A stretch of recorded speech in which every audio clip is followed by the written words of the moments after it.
સવારની ભાગદોડમાં કે સાંજના સમયે નાસ્તામાં એકદમ ઓછા તેલવાળું કે પછી ડાયેટમાં વજન ઘટાડવામાં લઈ શકાય તેવા એકદમ હેલ્ધી પુડલા આપણે બનાવીશું, જે ફક્ત 2 જ ટીપા તેલમાંથી બનીને તૈયાર થઈ જશે અને તમે વિચાર્યું પણ નહીં હોય કે આ પુડલા શેના છે તેવા બનશે. જોવામાં અને ખાવામાં બધી જ રીતે એકદમ ટેસ્ટી અને બધાને જ ભાવે તેવા છે. બાળકોને તમે લંચ બોક્સમાં પણ આપી શકો. હાઈ પ્રોટીનથી ભરપૂર અને વેજીટેબલથી પણ ભરપૂર છે. મારી વિડીયો જોતા હો અને રેસીપી ગમતી હોય, ચેનલ ઉપર નવા હો તો ચેનલ સબસ્ક્રાઈબ કરવું ભૂલતા નહીં. તો ચાલો આપણે એકદમ હેલ્ધી એવા પુડલા બનાવવાનું ચાલુ કરીશું. પહેલાં તો અડધાથી પોણા કપ જેટલા મેં અહીં ઓટ્સ લીધા છે. ઓટ્સ જે રેગ્યુલર મળે છે તે જ લીધા છે. કરિયાણાની દુકાનમાં કે ગમે ત્યાં આસાનીથી મળી રહેશે પેકેટમાં, અને છૂટા વજનથી પણ મળે છે. પોણા કપ ઓટ્સની સામે મેં મોટી ચમચી જેટલું દહીં લીધેલું છે. દહીં સેજ એવું ખાટું લેવાનું કે તેની જગ્યાએ ખાટી છાશ હોય તો પણ લઈ શકો, દહીં ન હોય તો. હવે ઓટ્સને દહીંથી આપણે બરાબર મિક્સ કરીશું અને જરૂર પડે તેટલું પાણી નાખીને આપણે જેમ આથો નાખીએ છીએ તેમ ઓટ્સને આપણે પલાળી લેવાના છે. આ રીતે કરવાથી આ પુડલા એકદમ સ્વાદમાં ખાટા અને ટેસ્ટી બનશે. ઓટ્સ બરાબર પલળી જાય પછી આપણે તેને ઢાંકીને 10 થી 15 મિનિટનો રેસ્ટ આપી દેવાનો છે,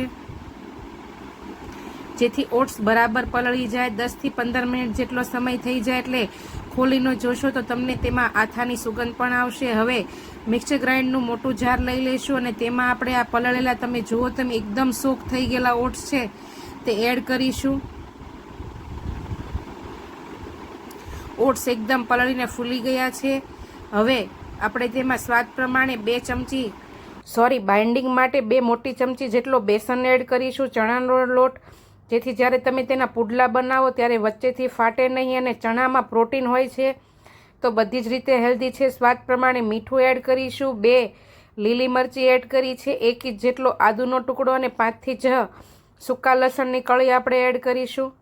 આ બધી વસ્તુ આપણે પીસવામાં જ એડ કરવાની છે. અને હવે તેમાં આપણે અડધો ગ્લાસ જેટલું પાણી એડ કરીશું અને જારને બંધ કરીને પલ્સ મોડ ઉપર 3 થી 4 વાર કરીને તેની એકદમ જે આપણે પુડલાનું બેટર કે પછી ઢોસાનું બેટર બનાવીએ છીએ તેવું બેટર જેવું થઈ જાય તે રીતે ફેરવી લઈશું.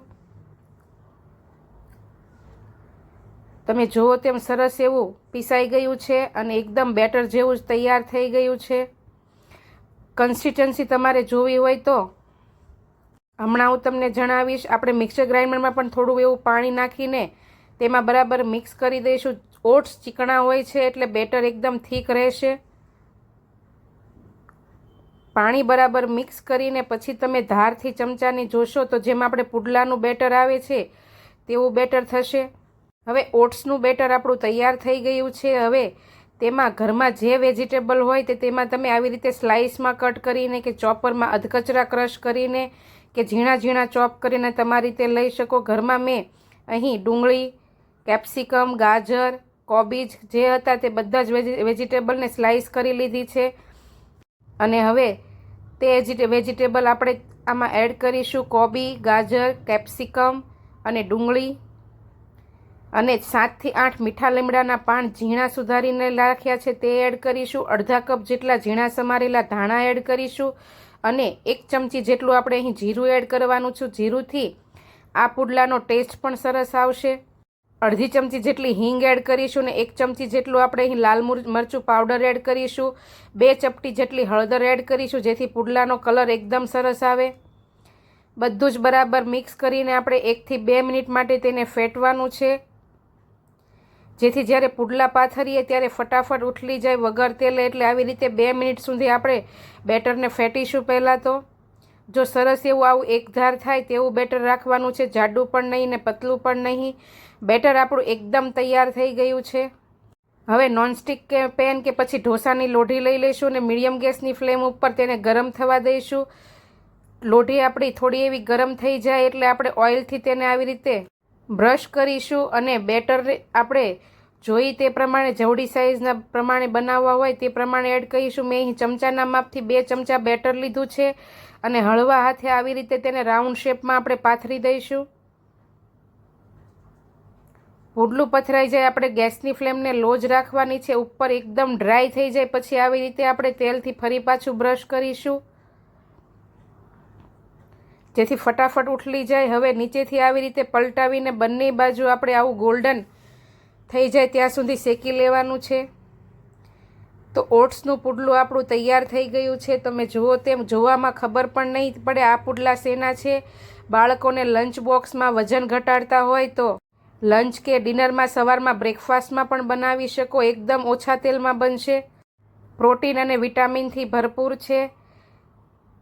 તમે મારી વિડીયો જોતા હો, મારી રેસીપી ગમતી હોય અને ચેનલ સબસ્ક્રાઈબ ન કરી હોય તો સબસ્ક્રાઈબ કરી લેજો. ત્યાં આપેલું બેલ આઇકન જરૂરથી દબાવજો, જેથી તમને મારી આવી નવી નવી રેસીપીના નોટિફિકેશન મળતા રહે. આ પુડલા તમે લીલી ચટણી સાથે, કેચઅપ સાથે કે ઘરમાં રાખેલી કોઈ પણ ચટણી સાથે ખાવશો તો ખાવાની ખૂબ જ મજા આવશે. છે ને એકદમ હેલ્ધી રેસીપી. તો ચાલો આવી નવી નવી હેલ્ધી રેસીપી સાથે કાલે ફરી મળીશું. ત્યાં સુધી આવજો.